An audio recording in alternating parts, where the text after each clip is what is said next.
ETF index mutual funds నేర్చుకుని stock మార్కెట్లో రాణించాలనుకుంటున్నారా? వెంటనే ఈ నెంబర్కి కాల్ చేయండి. నమస్తే రమగారు. నమస్తే జయ. రమగారు, మనం శివభక్తుల కథలు చెప్పుకుంటున్నాం. ఈరోజు ఏం చెప్తున్నారు? మూర్తి నాయనారు ఆయన కథ చెప్తాం. అంతా నాయనార్సేనండి. నాయనార్ల గాథలే జయ అవి. ఓకే. తమిళ గాథలు కదా. అక్కడ నాయనార్ అంటే నాయన గారు, అంతే, తండ్రితో సమానమైన వాడు అని అనుకుంటున్నా. నాకు అలాగే అర్థమైంది. మరి తమిళ పదాలకు అన్నిటికీ అర్థాలు తెలియదు, బాగానే ఏదో అర్థమవుతుంది. సినిమాలు చూసేస్తాను జయ, నేను తమిళ సినిమాలు చూసేస్తాను. తమిళ సినిమా చూస్తాను, మలయాళం చూస్తాను, కన్నడ చూసేస్తాను. అన్ని లాంగ్వేజెస్ కవర్ చేస్తున్నారు. ఏం చేయనంటారా? హిందీ ఎలాగో చూస్తాం, థియేటర్కి వెళ్ళి చూడలేము, ఖాళీగా ఉంటాము, ఏదైనా ఒకటి చూడాలి. మలయాళం సినిమాలు కొన్ని మంచి మంచి సినిమాలు, చాలా మంచి యాక్టర్లు, చాలా గొప్ప గొప్ప వాళ్ళు ఉన్నారు, డైరెక్టర్లు చాలా గొప్ప వాళ్ళు ఉన్నారు. మొత్తానికి ఒక భాష సినిమాలతో పాటుగా మిగతావన్నీ కవర్ చేసి అవి కూడా కవర్ చేస్తే, ఇప్పుడు నేను రేపొద్దున త్రివేంద్రం వెళ్దాం అనుకుంటున్నాను ట్రిప్పు. అక్కడ తమిళ్ మాట్లాడేస్తారా ఏమిటి? కనీసం ఆ షాప్ వాడు ఏదో చెప్తే అర్థమవుతుంది, అర్చకుడు ఏదైనా చెప్తే కథ అర్థమవుతుంది, నాకు తెలియాలిగా. ఓ బాగుంది రమ్మ గారు. 30 రోజుల్లో నేర్చుకోవటం. 30 రోజులు కాదు, సినిమా చూసి నేర్చుకోవటం. ఈ సూపర్. అది నాయనార్ల గాథలు చెప్పుకుంటున్నాం కదా. కొంచెం కన్నడ, మలయాళం, తమిళం కొంచెం నేర్చుకోండి. మీరు వేరే రాష్ట్రాల్లో తీర్థయాత్రలకు వెళ్ళినప్పుడు ఉపయోగపడుతుంది తప్పకుండా. ఊళ్ళో వాళ్ళు ఏదో కథ చెప్తారు జయ, మనకు కొన్ని ముక్కలైనా అర్థం కావాలి. నేను లాస్ట్ టైం అలా మా ఉడిపిలో అలాగే నేను అర్థం చేసుకున్నాను, కొంచెం తెలుసుకోవడం వల్ల అది ఉపయోగపడుతుంది కదా. అందుకని వేరే భాషలు చూడకూడదు, అలాంటి భావాల్లో ఉండకండి. నన్ను ఫాలో అవ్వండి ఈ విషయంలో. డెఫినెట్గా. పాండ్య రాజధాని మధురలో ఒక ఆయన ఉండేవాడు, మూర్తి ఆయన పేరు. ఏ మూర్తో ఆయన కులానికి వైశ్యుడట, కానీ మహాశివభక్తుడు. మనం ఇంతకుముందు కథల్లో కూడా చెప్పుకున్నాం, వీళ్ళు శివుడికి ఒక్కొక్కటి ఒక్కొక్క రకంగా సమర్పించి భక్తి చాటుకుంటారు. ఈయనకి గంధం అందించడం ఇష్టం. స్వామికి శివుడికి గంధం పెట్టాలి, గంధం అరగదీసి శివలింగం అంతా అలది సంతోషపడేవాడు. శివారాధన అంటే గంధం తీయటమే ఆయన పని. ఎక్కడైనా అర్చన జరుగుతుందంటే ఈయన వెళ్తే ఒక గంధం చెక్క ఆయన చేతికి ఇచ్చేవారు. ఆయన గంధం తీసి తన భక్తిని, తన ప్రీతిని, భగవంతుడి పట్ల తనకున్న భక్తి ప్రపత్తులు, విశ్వాసాలన్నింటినీ చందనంలోనే సమర్పించేవాడు. అయితే ఈ చందన సమర్పణ హాయిగా నిర్విఘ్నంగా జరిగిపోయేది. ఆస్తి స్వాస్తి ఉన్నవాడు రోజువారీ శివాలయానికి వెళ్ళేవాడు. ప్రతి సంవత్సరం కార్తీక మాసం విశేషంగా సేవించేవాడు. గంధ సమర్పణ, చందన సమర్పణే ఆయన యొక్క భక్తి సేవా తత్పరత నడుస్తూ ఉంది.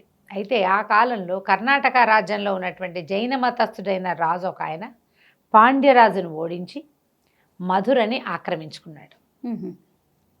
ఆక్రమించుకున్నాక సాధారణంగా పాలకులకి లేదా పైన ఉన్న వాళ్ళకి తమ కిందున్న వాళ్ళందరూ తాము పూజించే దేవుణ్ణే పూజించాలి, తాము ఆచరించిన మతాన్నే ఆచరించాలి, తనేది నమ్మాడో వాళ్ళు కూడా అది నమ్మి తీరాలి అని ఉంటుంది. అందుకని మనకి భారతదేశంలో ఏదైనా ఒక కొత్త మతం పుట్టి అందులో వాడెవడైనా రాజు అయ్యాడంటే దేశంలో ప్రజలు సగం మంది కనీసం బలవంతంగా ఆ మతంలోకి చేరిపోయేవాళ్ళు. అలాగా బౌద్ధ మతానికి చెందిన రాజులు, జైన మతానికి చెందిన రాజులు, శాక్తేయులు, కొంతమంది వీర వైష్ణవులు, వీర శైవులు. వైష్ణవంలో ఉన్న వాళ్ళు రాజులైనగా మాటగా మనకు కనపడదు, శైవంలో వీరశైవులు రాజులైన వాళ్ళు కనపడ్డారు.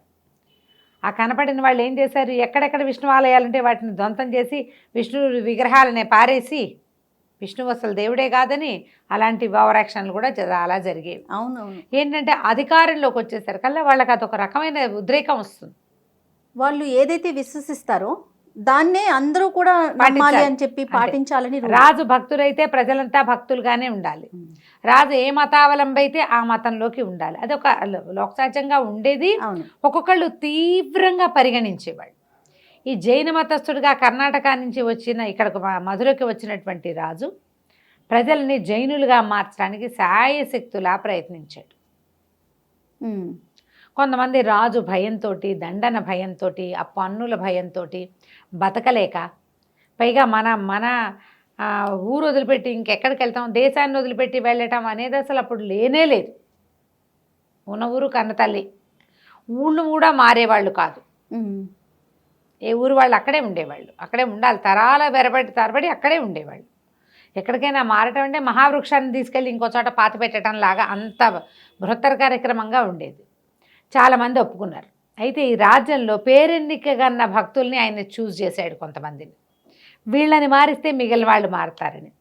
ఆ పేరెన్నికగన్న భక్తాగ్రగణ్యుల్లో మన చందన చర్చ చేసేటువంటి మూర్తి నాయనారు కూడా ఉన్నాడు. ఓహో. ఈయన్ని శత విధాలా దండించాడు, ఆస్తంతా లాక్కున్నాడు రాజు. ఏం చేసినా మూర్తి నాయనారు ఆయనకు లొంగలేదు. అయితే ఈయన నిత్యం ఏం చేస్తాడు, భగవంతుడికి చందన చర్చ. ఈయనకి చందనం దొరకకుండా చేసేసాడు రాజు. దారుణం కదండి. దారుణం. ఎన్ని కథలు కనపడతాయో ఇట్లా. ఆ. ఇక చందనం లేదు, ఎవ్వరూ చిటిగడి చందనం కూడా ఈయనకు అమ్మకూడదు. గంధపు చెక్కలు అవి చందనం పుట్టించలేరు, తయారు చేయలేరు కదా, అవునవును. కొనుక్కోవాలి. గంధపు చెక్కలు తెప్పించుకునేవాళ్ళు, చెక్కలు రానివ్వరు, చందనం రానివ్వరు. ఏం చేస్తాడు, ఇంట్లో ఉన్నదే జాగ్రత్తగా వాడగా అయిపోయింది. ఏదో ఒకనాడు చివరికి రాదా వస్తువు, అలాగే కదా అవుతుంది. ఇక ఊరంతా పిచ్చెత్తినట్టు తిరిగాడు. ప్రతి వాళ్ళు చెప్పారు, అయ్యా రాజదండనకి గురైపోతాం మేము కూడా నీకు అమ్మితే. అప్పటికే 80% జైనులు అయిపోయారు. ఓహో. మిగిలిన వాళ్ళు రాజంటే భయం. తిరిగాడు చిటిగాడు, గంధం కూడా పుట్టల ఆయనకి. ఆ చందన చర్చ స్వామి లింగమూర్తికి చేస్తే కానీ అన్నం తినడు. తిరిగి సాయంకాల వేళకి ఓ శివాలయంలోకి ప్రవేశించాడు. తిక్క పుట్టిపోయింది ఆయనకి. దేవాలయంలో ఏదో చర్చలు జరుగుతున్నాయి, మొత్తానికి మూతపడలా. కొన్ని గుళ్ళు మూతపడ్డాయి, కొన్ని ఉన్నాయి. లోపలికి వెళ్ళేసరికి ఆయనకి ఆ గంధం ఏం చేయాలి, గంధం ఏం చేస్తారు, ఇట్లా చెక్క పట్టుకుని ఇట్లా అరగదీస్తారు కదా. వెళ్ళా సాన దగ్గర నుంచున్నాడు, పసుపెట్లేసి కూర్చున్నాడు, సానకేసి చూస్తున్నాడు. అసంకల్పితంగా ఆయన 2 చేతులు ఆ సాన మీదకి వెళ్ళిపోయింది. పంచాక్షరి జపం చేస్తూ చేతుల్ని రుద్దటం మొదలుపెట్టాడు. చెక్క లేదు. ఒక ఉద్రేకానికి లోనయ్యి తన చేతుల్ని అరగదీసి నెత్తురు కారిపోయి ఎముకలు అరిగిపోయే వరకు ఒళ్ళు తెలియలే ఆయనకి. మొత్తం ఏముంది, దేనికైతేనే రాత్రి కోసుకుపోదు. సాన రోజువారీ రుద్దటానికి అలవాటు పడింది కదా, అరగ ఈ పైభాగం అంతా అరగదీసేసి ఎముకల మీదకి వెళ్ళిపోయింది. నెత్తురు మయం దేవాలయం అంతా. ఏడ్చేస్తున్నాడు ఆయన. ఇది చేయకపోతే ఇంకా నాకు శివ చర్చ లేదు, శివసేవ లేదు, ఇంకా భగవత్ సేవ లేదు. ఆ దుఃఖము, ఉద్వేగము, ఇలాంటి పరిస్థితుల్లో నేను దేవసేవ ఎట్లా చేసుకుంటాను, దైవసేవ. ఆ ఏడుస్తూ పంచాక్షరి జపం చేస్తూ అరిచేతులు అరగదీసేసుకున్నాడు. వేళ్ళు అన్నీ ఇట్లా అరిగిపోయినాయి. ఇట్లా పట్టుకుంటారు కదా, ఈ భాగాలు, ఈ భాగము అంతా కూడా ఇవి ముణుకుల మీద తొందరగా కట్ అయిపోతుంది కదా, ఇక్కడ ఇవి కట్ అవుతుంది, బోన్స్ అరిగిపోతాయి. అరిగిపోయేసరికి అలా పడిపోయాడు. నెత్తురు మొత్తం దేవాలయం అంతా నెత్తురు. చుట్టుపక్కల వాళ్ళంతా చేరారు, గంటలు మోగిపోతున్నాయి. దేవాలయం అంతా దగదగాయమానంగా జ్యోతులు వెలిగిపోయినాయట. శివవాక్కు ఆయనకు వినపడింది. మూర్తి నాయనారు, నువ్వు కంగారు పడకు, నీ భక్తికి మెచ్చాను, నువ్వు ధైర్యంగా ఉండు, నువ్వు రాజు అవుతావు, ఈ దేశాన్ని మళ్ళీ శైవ మతంలోకి మార్చు, న్యాయంగా పాలన చెయ్యి. నీ భక్తి అనన్య సామాన్యమైన భక్తికి చాలా నేను సంతోషించానని శివవారిని వినపడింది. ఈయన నెత్తురోడుతున్న చేతులతోటి శివుడికి నమస్కారం చేసి ఇంటికి వెళ్ళిపోయాడు. చేతులకు కట్లు కట్టారు. చుట్టుపక్కల జనం అంతా చేరారుగా, దేవాలయం అంతా శుభ్రం చేశారు. ఈ వాక్యాలు ఇదంతా ఊరంతా వచ్చేసినాయి. చెప్పుకోవటానికే ఉంది, అదే కదా. మామూలుగానే చిన్న పిచ్చి మాటలే, ఇదిగో పులంటే అదిగో తోక అంటారు. ఇట్లాంటి మహాద్భుతమైన సంగతి, గంటలు మోగటం, దీపాలు వాటంతటా వెలిగిపోవటం, బయట నుంచి చూసిన వాళ్ళకి దేవాలయంలో ఏదో వెలుగొస్తున్న భావన వచ్చింది. పరిగెత్తుకొచ్చారు, ఎవరికి వినపడలా, ఈయన ఒకటికే వినపడింది. కానీ ఏదో జరుగుతోందని తెలుస్తుంది. ఒక మహాద్భుతం జరిగేటప్పుడు అందరికీ అర్థమవుతుంది. అవునవును. ఏమిటో తెలియదు కానీ ఏదో జరిగిందని మాత్రం తెలుస్తుంది. ఈయన ఇంటికి వచ్చేసాడు, చేతులకు కట్లు కట్టుకున్నాడు, కుమిలిపోతున్నాడు. శివసేవ చేయడానికి వీలు లేకుండా పోయింది, చేతులు ఇట్లా అవుడైపోయినాయి.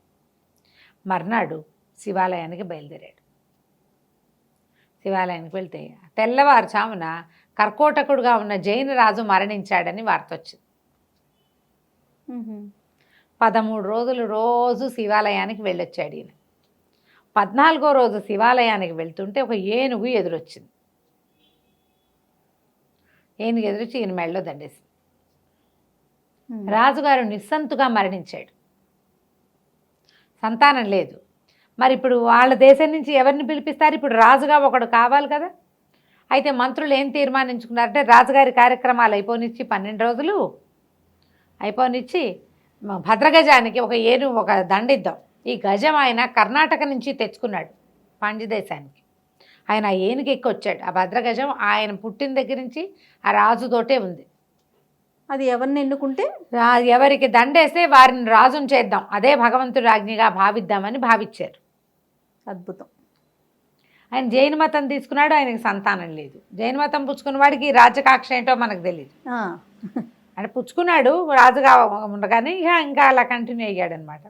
ఆ ఏనుగుకి దండేస్తే అది అన్ని ఊళ్ళు మొత్తం ఊరంతా అన్ని సందులు తిరిగి వచ్చి శివాలయం బయట నిలబడినటువంటి మూర్తి నాయనారు మెళ్ళలో దండేస్తారు కదా. జనాలంతా చప్పట్లు కొట్టారు. రాజుగారి తర్వాత ఈ వెనకాల వచ్చినటువంటి జనాలు పల్లకి తీసుకొచ్చారు, ఏనుగుని ఎక్కమన్నారు. ఈయన లేవదీశారు. ఈయన నిర్ఘాంతపోయాడు ఏనుగు వచ్చి దండేస్తే. అయ్యా, మా రాజు వచ్చి రాజుగా అయ్యి మా దేశాన్ని ఉద్ధరించండి, మీలాంటి మహానుభావుల కోసమే మేము చూస్తున్నాం, భద్రగజం మిమ్మల్ని సెలెక్ట్ చేసింది అని చెప్పారు. చెప్పేసరికి ఆయన అన్నాడు, రాచరికం ఎందుకు? శివసేవ కంటే గొప్పదా అది? అది కాదు కదా. ముందు మీరందరూ శైవులుగా మారితేనే ఈ రాజ్యాన్ని నేను స్వీకరిస్తానన్నాడు.